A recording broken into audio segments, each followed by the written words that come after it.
Okay, I want to say a few quick words about sleep apnea secondary to PTSD for VA disability cases. Uh, I'm Todd Finnerty, Dr. Todd Finnerty. I'm a psychologist. I have expertise in PTSD. I also have expertise in sleep. Um, I'm a member of the American Academy of Sleep Medicine and the Society of Behavioral Sleep Medicine. And I have a lot of interested. I've done a lot of research in terms of sleep disorders, insomnia, sleep apnea. Truthfully, I have sleep apnea myself and use a CPAP, auto CPAP.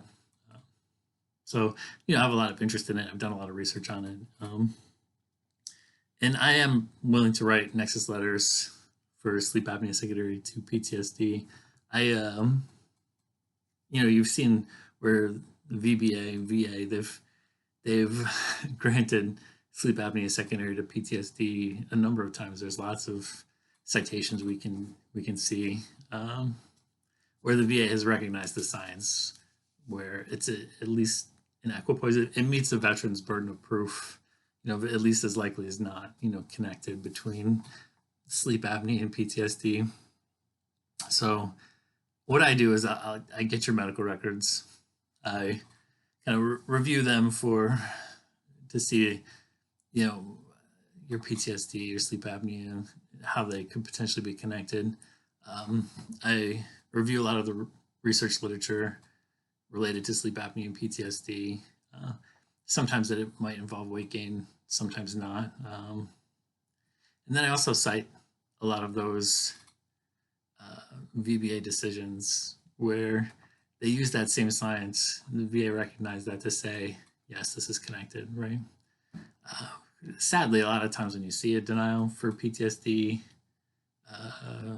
or sleep apnea secondary to PTSD, it's based on the merits of the science. You know what I mean? So it's kind of like, on one hand, the VA will say for some veterans, the science doesn't allow us to connect it. And then for other veterans, they'll say it does. You know what I mean? So to me, that's a bit arbitrary and capricious to say, the science says one thing for one veteran, but it says something else for a different veteran, right?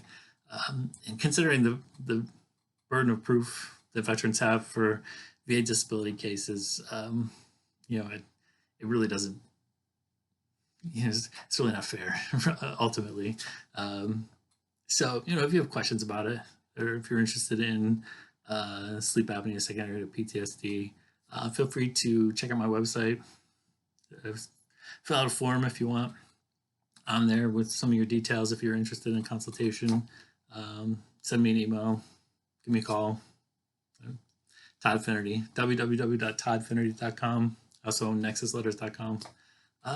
Thanks. I'll cut off the video here. Bye.